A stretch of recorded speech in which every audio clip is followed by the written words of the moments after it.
रानी किन्नर और ये सलमान जी ये बगल में यहाँ पर खड़े हैं और बीच में ये दिनेश लाल यहाँ पर खड़े हैं। खड़े तो इन्होंने क्या बात हुआ? और अब बस अब इस हद तक उतर चुके हैं कि अब बच्चे पैदा मत कीजिए। तो भाई शादी भी ना करें लोग, सब लोग सन्यासी बन के रहे। निरहुआ जी भी सन्यासी हो जाएं, अमर रूपाली को छोड़ दें, अपनी बीवी को छोड़ दें, छोड़ छाड़ के एकदम सब कहानी को ख़त्म कर दें। चाहे आप एम्स में, चाहे पीजीआई में, चाहे आप आजमगढ़ में हॉस्पिटल में कोई ऐसा हॉस्पिटल खुलवा दी कि नसबंदी, बीजेपी को वोट देना है तो नसबंदी कराना है।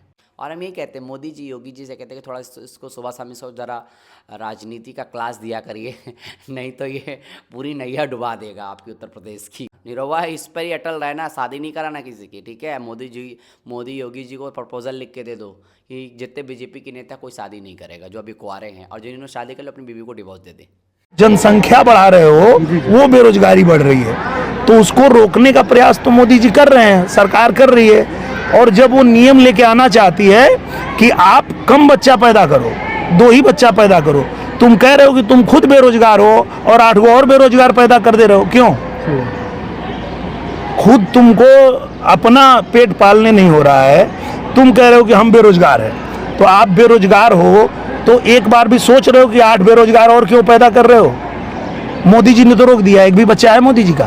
बताओ कोई एक भी बच्चा है योगी जी का? तो योगी जी मोदी जी तो बेरोजगारी रोक दिए कि भाई नहीं, हम नहीं बढ़ाएंगे। तो बढ़ा कौन रहा है ये बेरोजगारी? जो बच्चे पे बच्चा पैदा किए जा रहा है और सरकार कह रही है रुक जाओ, तो मान भी नहीं रहा है। तो बेरोजगारी रोकना है तो थोड़ा सुनिए, सरकार की भी सुनिए। एक वीडियो आपने देखा होगा दिनेश लाल यादव निरहुआ का, जो कि आजमगढ़ से सांसद भी हैं, जिसमें वो कहते हुए बेरोजगारी के सवाल पर यह कहते हुए पाए जाते हैं कि आप अधिक से अधिक बच्चा पैदा करेंगे तो उनको नौकरी कहाँ से दिया जा सकता है। उसी बीच में बोल देते हैं कि मोदी और योगी तो बच्चा पैदा नहीं किए और वो बेरोजगारी रोक दिए हैं, वहीं फंस जाते हैं, वहीं मामला फंस जाता है। और उसके बाद ये वीडियो बहुत तेज़ी के साथ वायरल होता है और उसके बाद फिर वो एआई जनरेटेड उस वीडियो को फिर एआई जनरेटेड वो खुद बताने लगते हैं। यूपी के जो बीजेपी का आईटी सेल है वो तो कहता ही है कि मतलब ये एआई जनरेटेड है, लेकिन वो खुद भी, जबकि स्वयं बयान दिया, लेकिन खुद कहते हैं कि एआई जनरेटेड वीडियो है। चलिए इसी पर मुद्दे पर बात करने के लिए हमारे साथ सलमान चौधरी जी जुड़ी हुई हैं, क्योंकि इनसे एक जुड़ा वाकया, निरहुआ से एक जुड़ा वाकया ये बताने वाली हैं कि इनकी एक किन्नर सखी वहाँ पर गई थी, ये लोग लेकर के गई थी, वो सहायता नहीं किए थे। सबसे पहले आपका चैनल पर बहुत बहुत स्वागत है। बहुत बहुत शुक्रिया आपका। थोड़ा सा हम उस वाकया को जानना चाहेंगे जो आपने अभी बताया कि हम लोग गए थे दिनेश लाल यादव के पास। वो उस वाकया को थोड़ा सा बता दीजिए हमारे दर्शकों को भी, उन्होंने हेल्प नहीं किया था, आखिरकार क्यों हेल्प नहीं किया था? देखिए, कुछ किन्नर द्वारा हमारे रानी किन्नर एक थी हमारी, बहुत पीड़िता थी वो, उसको गुंडा माफिया उसके घर पे जाना, उसको घेर के उसको जान से मारने की धमकी देना, उसकी गाड़ी पर गोली भी चली थी, 1-2 गोली भी चली, उसकी एफआईआर दर्ज नहीं हुई थी। लगातार वो नंदगंज थाना में वो एफआईआर दर्ज कराने के लिए वो हमेशा घूमती रही, मगर उसका नहीं हुआ। एसएसपी के पास भी गई, एसएसपी ने भी टाल दिया। लास्ट पे हम लोग दिनेश लाल निरहुआ के पास गए, जो वहाँ के संदर बिलारगंज में इनकी शूटिंग चल रही थी। देख सकते हैं, ये हमारे पास प्रूफ है दिनेश लाल निरहुआ का, और ये इसमें किन्नर भी खड़ी, इसमें मैं भी खड़ी हूँ। ये देखिए, ये किन्नर है, क्या नाम बताई हैं? रानी किन्नर है और ये सलमान जी ये बगल में यहाँ पर खड़े हैं और बीच में ये दिनेश लाल यहाँ पर खड़े हैं। तो क्या बात हुआ था? इन्होंने बड़ा आश्वासन दिया कि हाँ हाँ हाँ हम करेंगे, मगर इनका आश्वासन हमारे समाज के लिए काम नहीं आया। आज उसको वो जगह छोड़नी पड़ी, वो घर छोड़ना पड़ा, आज छोड़कर बेचारी दर दर भटक रही है वो रानी किन्नर, उसको न्याय नहीं दिला पाए निरहुआ। तो भाई ये कैसे सांसद है कि जो अपने क्षेत्र की समस्याओं का समाधान ना कर पाए, जो माफिया और गुंडों को रोक ना पाए, जो माफिया गुंडों को जेल में न डाल पाए, वो कैसी सरकार है? वो कैसा सांसद है? वो कैसे कह सकता है कि फिर हम यहाँ से चुनाव लड़ने वाले हैं? वो कैसे कह सकता है कि हम दोबारा चुनाव लड़के जीत जाएंगे? किस बात पे आप निरहुआ जी कह रहे हैं कि हम चुनाव जीत जाएंगे? पहले हमारी बातों का जवाब दे दीजिए। तुम्हारी पुलिस तो हमारे किन्नर समाज के साथ थी नहीं, उसकी मदद की नहीं, फिर आप किस बात पे कहते हो कि हम मदद कर रहे हैं, हम लोगों के मसीहा है? कहाँ मसीहा हो तुम? मसीहा तो है ही नहीं हो तुम। तो इस पर क्या कहना चाहेंगे? वो बेरोजगारी का सवाल पूछा जाता है तो कहते हैं कि मतलब मोदी और योगी की तरह शादी वादी मत करिए। देखिए, इनके पास ये योजना ही नहीं है कोई सी, सब योजना बिल्कुल भंग हो चुकी है। इनके पास कोई पॉलिसी नहीं है, इनके पास कोई काम नहीं है, सीधा जातिवाद के अलावा, सीधा हिंदू मुस्लिम के अलावा इनके पास कोई मुद्दा ही नहीं है, मस्जिद मंदिर के अलावा। और अब इस हद तक उतर चुके हैं कि अब बच्चे पैदा मत कीजिए। तो भाई शादी भी ना करे लोग, सब लोग सन्यासी बन के रहे, पूरी देश की जनता सब सन्यासी बन के रहे। योगी जी सन्यासी, मोदी जी सन्यासी, निरहुआ जी भी सन्यासी हो जाएं, अमर रूपाली को छोड़ दें, अपनी बीवी को छोड़ दें, छोड़ छाड़ के एकदम सब कहानी को ख़त्म कर दें, सब लोग सन्यासी हो जाए, नाच गाना जो आप कर रहे हैं, शूटिंग वूटिंग फिल्म सब सब बंद कर दीजिए। ये क्या कर रहे हैं आप? और आप कह रहे हैं कि मतलब कि बच्चा पैदा रोक करने के लिए आप कह रहे हैं, जितने नेता हैं सबकी नसबंदी करवा दीजिए। उनके उनके खुद 3 बच्चे हैं। तो भाई बताएं योगी जी को, मोदी जी को कि हमारे 3 बच्चे हैं, एक बच्चे का हमारा एडमिशन नहीं हो पाएगा, कोई सरकारी लाभ नहीं ले पाएगा, कोई नौकरी नहीं ले पाएगी, कहे कि भाई आप सांसद हैं, आपको पेंशन मिलेगी, आपको फिल्म का भी फीडबैक मिलता है, पैसे मिलते हैं, तो आप जाएंगे कहाँ? खुद को 3 बच्चे पैदा करके और दूसरे को तुम नसीहत दे रहे हो कि तुम बच्चे पैदा मत करो, जनसंख्या मत बढ़ाओ।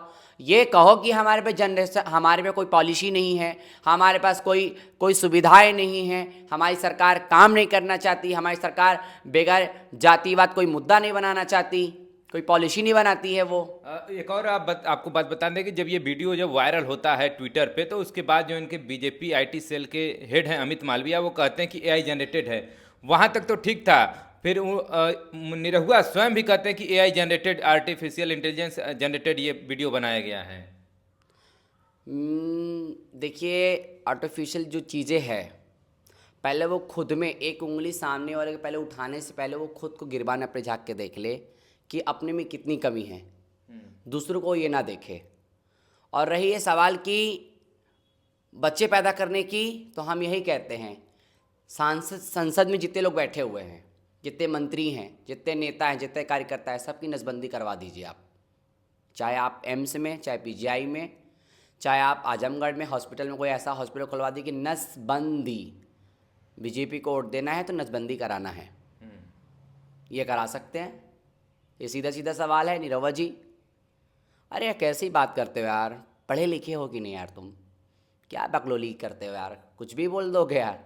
मोदी योगी जी को भी बोल रहे हो कि बच्चे पैदा नहीं किए, और तुम खुद को पहले देखो यार कितनी जनसंख्या है यार, और तुम कह रहे 80 लाख नौकरी और 125 करोड़ देशवासी, इतने से इतने ज़मीन आसमान का अंतर है।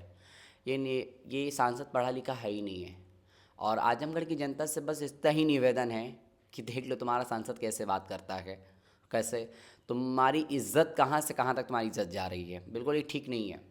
और हम ये कहते हैं मोदी जी योगी जी से कहते हैं कि थोड़ा इसको सुबह शाम से ज़रा राजनीति का क्लास दिया करिए नहीं तो ये पूरी नैया डुबा देगा आपकी उत्तर प्रदेश की, पूर्वांचल की।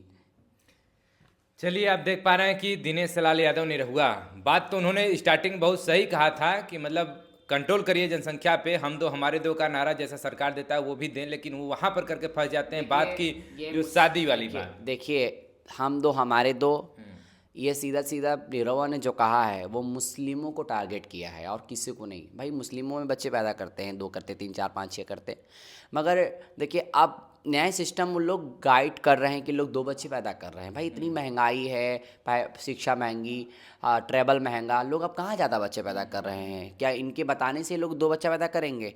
ये जब तक नहीं करेंगे तो 2 बच्चे लोग पैदा नहीं करेंगे। लोग मतलब कि साल पे साल लोग बच्चा पैदा ही करते जाएंगे। पहले खुद पे रोक लगा, फिर दूसरे पे रोक लगाना, ठीक है?